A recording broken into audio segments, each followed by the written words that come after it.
What's good, ladies and gentlemen? So today I am going to break down the divide and conquer strategy because the divide and conquer strategy is one that appeals to irrational emotion in the absence of intellect and critical thought. Let me just repeat that so that sinks in. The divide and conquer strategy depends upon an appeal to irrational emotion in the absence of intellect and critical thought to succeed. So that is why those in power politically, those in power financially in banking, those in power in the military industrial complex all rely on the divide and conquer strategy to forward their agenda. So I'm going to start off with a basic example and then move on to more complex examples. Complex meaning the more emotional the topic, the more irrational people tend to be, or we as human beings tend to be, and therefore push our intellect and our critical thinking skills to the side. Now, the reason this has been so successful, again, is one of the reasons I founded SK Wealth Academy, which again is nearing its launch. And it's the complete removal of critical thinking skill development from all academia, from the classroom setting. It's just not anything that schools teach anymore as far as really to think critically. And we see that because we see this in the divide and conquer strategy being employed even amidst the most quote unquote prestigious universities in the world, like Yale, Oxford, Cambridge, Harvard, Princeton, and so on. So we see young adults with a complete absence of critical thinking skills in the debates, the emotional debates about race, about cultural appropriation, about politics that happens on these campuses that are then posted on YouTube. There really is not much critical thinking going on, which you would think would be in abundance at the top academic schools in the world and universities instead of being almost completely lacking. So let's begin with a thing that just is in the current news world right now, which is the fact that CBS, they fired a staff member who used to work for ABC because this staff member has been identified as a person that leaked Amy Robach's off-air conversation about having access to all this explosive information about Jeffrey Epstein that would have blown the whistle on his child trafficking pedophile ring 3 years prior to when it actually became big news. So she was expressing her frustration. She was saying how angry she was that it was crushed, how angry she was that ABC executives gave in to the royal family of England, who she said basically called them and said, if you run this story, because it was about one of the young girls that was abused in Jeffrey Epstein's pedophile ring, Virginia Roberts, and she had accused, among others, Harvard law professor Alan Dershowitz and Royal Prince Andrew. I believe that's his name. I'm not big on any royal family on any of the in anywhere in the world, so I don't really know their names because it's just not relevant to me to keep up with that nonsense about what they ate for breakfast or what they wore to this gala event. That is not news to me. That's not newsworthy. Who cares? Just like I could care less about all the stuff they run about celebrities every year, about big events like the Oscars or Met Gala. I could care less. So I believe it was Prince Andrew though. And so they basically killed the story, and then a former ABC staffer that had access to that off-air footage, but it was recorded because she was mic'd up, and she leaked that, and CBS fired her. So this is a really quite simple illustration to begin with, because there's no one out there, unless you're a pedophile, that's going to support what happened, what CBS did, because CBS is basically supporting the suppression of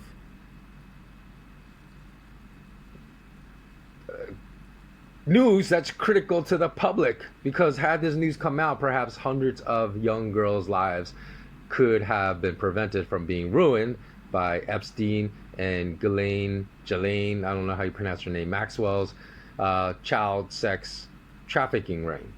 Because obviously, if this had come out years prior, then all the girls that were trafficked in those 3 years might not have possibly, actually would not have met their tragic fate of being trafficked in that ring. So, people say, well, what's the reason to support CBS News? People say, well, it's just a matter of business ethics, because we have this policy that we're going to fire you if you can't, if you don't abide by our rules, which is not to leak any information or conversations that took place in private, because we want to create a safe environment for our employees where they feel they don't have to be watching their every step as far as what they say off air, because that stuff is not meant for public consumption. Okay, but most people say, well, morality supersedes business ethics in this case, because you have to do the right thing. And in fact, it could be a crime. It should be, but I don't think journalists are come under the domain of the law. Say, like, if you're a psychiatrist and a patient informs a psychiatrist of multiple homicides or serial killer that they committed, well, they have a moral obligation, even under the patient doctor confidentiality rules that govern the industry, to then report the serial killer to the authorities, so they're arrested and they can't murder anyone else. Well, most rational people would say it's more important to protect young innocent girls' lives than to uphold this business ethics standard that you have, that all conversations that happen in public should remain, happen in private should remain private, because we don't want to reveal and expose how immoral we are as a corporation, what we do for money over doing what is morally correct. So that, most people aren't going to be really emotionally charged on the side of business. Say, yeah, CBS was right. They should have fired that staffer and protected the fact that they were hiding this pedophile ring when they had this news 3 years prior to when they actually reported it. So that's, a very easy discussion. But because it's clear cut as far as morality. But when you get into more complex issues, then it becomes a little more convoluted, because emotions come into it, because emotions are on the side of righteousness in this case. But a lot of times emotions are not on the side of righteousness because of this divide and conquer tactic and strategy that those at the top of the economic and banking and military industrial complex pyramid have imposed upon society, that makes people revert to emotions versus the side of morality and righteousness. So let's go on to the next one. Well, the next one is support for political candidates, because that's a very emotional topic. People get really angry if you criticize their favorite candidate, even though it's just a smoke and mirrors game for people that have figured it out that there's no difference between the Republicans and Democrats. They're always going to serve their money masters. The easy way to really reveal that is there's been no change in fiscal policy. Foreign policy may differ a little bit, not too much, because Democrat, Republican, they'll always go to war. But as far as fiscal policy, you look at it, it's consistent. So just like people say, if you really want to know who's in control in a nation, discover who you can't criticize. And that's who's in control, because they'll censor or they'll jail and imprison anyone that criticizes them. Likewise, if you want to figure out who's really in control of politics, find out what's always the same from every president, no matter how different their approach may be to other areas like foreign policy. If fiscal policy is always consistent, that means central bankers rule every nation. So there's been no change in fiscal policy, because it's always QE, it's always create more money out of thin air, It's always Keynesian economics rubbish that really does not provide any boom, but all it does is it greatly distorts asset prices, which is it's basically malappropriation of money to create distorted asset prices that cannot sustain themselves, so they will always collapse. So at the beginning of 2009, you can go back to my blog, because this was what, 2009 is like 11 years ago. So at the very beginning, in March of 2009, I said 8 reasons why Obama will not solve this financial crisis, because as you know, there's a global financial crisis 2008 with all the goodwill that surrounded his election of what was I can't remember the mantra that he ran on. He had some mantra. Yes we can, I think that was it. He's like, yes we can make all these changes and stuff. Well, 2 months into his administration, I looked at all his key cabinet members. They all came from Wall Street. So you can't secure a vault by appointing all the criminals to your cabinet. So he's one of his main platform agendas that basically garnered a lot of support and got him elected was that he was going to fix the corrupt Wall Street banking system. He was going to rout out all the rats and all the snakes from Wall Street, get rid of them. But then he just filled his cabinet up with them. So I said, that's why I wrote that. And people were really angry because they're like, oh, as a person of color, you should support the first president of color in the United States. It's not a matter. See, this is where emotions get tied into things. It's not a matter of supporting blind. That's blind compliance. That's where the divide and conquer strategy that's so cleverly employed and deployed by those in power really works. It gets you to support people that are going to suppress you. So, you know, they say, oh, you should just support this person. How come you? Other people say, how come you're not even giving him a chance? It's just 2 months in. You don't know what he's going to do. I know exactly what he's going to do because I looked at his cabinet. I looked at who you can't appoint the thieves or the foxes to guard the hen house, to use a cliche, or the thieves to guard the house that they just broke into.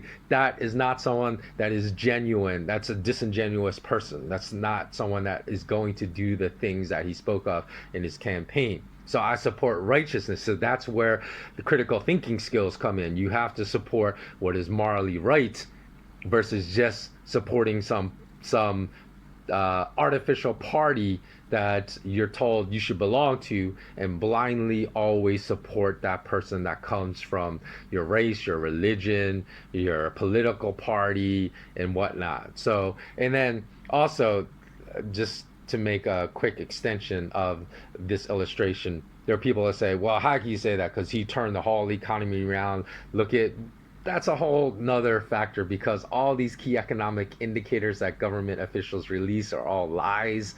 I prove that in the courses in my SK Wealth Academy, because no one really goes and digs to the root of how they compile and configure this data. If you looked at it, it's not honest at all. So you can basically, depending upon how you calculate statistics, you can get statistics to tell you whatever you want. So that's what's going on with key economic government statistics. If they want to say the government's great, they just really change the formulas to ensure that the statistics will say that, even though that is reflecting an illusion and not reality. But there are also people, because there's a divide between the Obama and Trump camps, right? Because people who love Obama typically hate Donald Trump. People who love Donald Trump typically hated Obama. And then people could say, in retrospect, there are even some Obama supporters back then that, because they are critical thinkers, can look in retrospect and say, hey, yeah, he didn't really do much to improve the conditions in America. So now, in retrospect, they can say that. And I give props to those people, because those are some of the people that criticized me when I first came out after he's elected and said he's not really going to make things better. He's just a puppet for the bankers.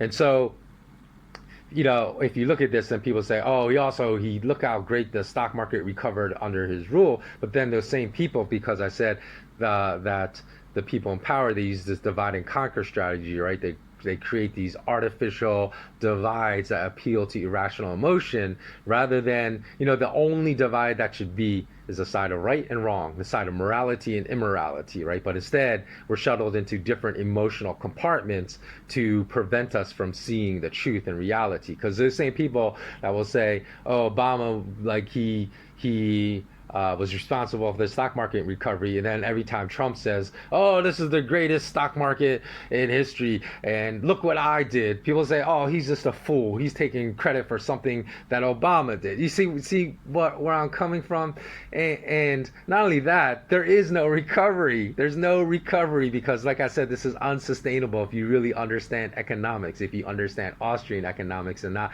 the Keynesian economics BS that's taught in academic schools, then there's a crash coming. Now, normally, I don't really predict crashes ahead of time or predict key events ahead of time. I'm really good at predicting stuff when but before they happen, but when the turning point is right there. Because in 2008, I predicted the U.S. stock market crash. It's on my blog. You can go check it out. Like April 2008, I said the U.S. stock market is ripe for a crash, and then 18 days later, the crash started, and the U.S. S&P 500 dropped by about 50% in valuation. When Bitcoin reached 20,000 again. At that mark at 20,000, I said the price is going to get cut in half. It got cut to 10,000 several months later. When it got cut to 10,000, I said it's going to be cut in half again to 5,000, and then we all know it dropped even lower to 3,000. So those events were within a few days to a couple of weeks of it happening. So it's really hard to predict things out. The reason being that even crises, right? Crises are all manufactured if you really understand how the system works. There's no natural boom bust cycle. They're all manufactured by bankers. So with that in mind, I would say that this is subject to change, because if there is some kind of mania push higher, one last blow off top in the stock market, prior to, I would say, mid-year, at some point of June of 2020 to, say, September, we're going to see another U.S. stock market crash, I would say. But again, if there's a blow off top before then it could happen before then. Because usually I don't like making these predictions that far out. But if I see something, I'll come back and tell you within a couple weeks of, if I think it's going to happen earlier than that. But right now, that's where I say it's going. And the last thing I want to discuss in this divide and conquer is, let's look at Hong Kong, okay? Because I just wrote an article on my blog that the escalation of the Hong Kong protests from being about freedom and democracy just into rampant, regular chaos. I just saw on the news the other day, some guy, protester, that he tried to just stab this guy in the heart with a knife, because this guy was like pro-China. So people have polarized the situation, well, really it's the Western media, into you either love democracy and freedom or you don't. So if you love democracy and freedom, then you're going to support the protesters in Hong Kong. But if you're not, then you're supporter of communism in China, which is a ridiculous take for anyone that has any critical thinking skills at all. So I wrote an article on my blog basically saying that I believe that this is an effort to destabilize Hong Kong and China, because it's really an argument. It's really a war when you look at the roots of it. Because one thing any person with any common sense will understand is that when it comes to big events like this, what is reported on the surface level is not reality. It runs much deeper. It's not this black and white issue. It's much more complex. And the complex issues are really what need to be studied to understand what's really going on. So when I studied it, I said, this is basically, I believe, a war between the petrodollar and gold. And again, people will make the assumption, because of this divide and conquer policy strategy that's been so successfully executed by those in power at the top, they will say again, if you don't support the petrodollar, then you're anti-United States. If you support gold, then you're pro-Russia, pro-China. So they don't understand, right? If you're really looking at this from a critical thinking perspective, that there's not only two choices, as in with any scenario. Again, it's not like pro-Obama, anti-Trump, or pro-Trump, anti-Obama. No, you can. There is a third option, which you could be pro-right, anti-wrong, pro-morality, anti-morality. It's the same thing with the gold and petrodollar. It's not like if I support gold, I'm against the dollar. If I support the dollar, I'm against gold. I support free money competition. But what that really means is that money, various monies, not just one, there can't be a monopoly of one fiat currency.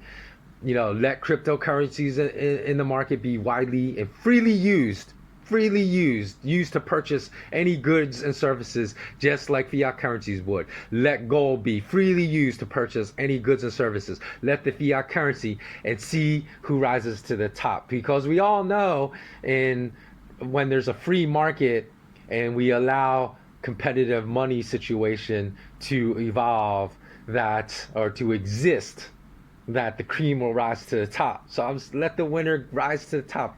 That's the option. That's the third option that's never discussed. So again, when I was breaking down this divide and conquer strategy, I want people to see that there is always a third, fourth, fifth option out there. And it's not always these two sides that are made to be at each other's throat and just go at it all the time. That's what people want to dumb us down, to appeal to our primal emotional instincts that turn us into irrational human beings, incapable of empathy, and incapable of love, incapable of compassion, incapable of intellect as well. And if we can avoid that and understand that the only side you should be on is the side of righteousness and morality, you should always be against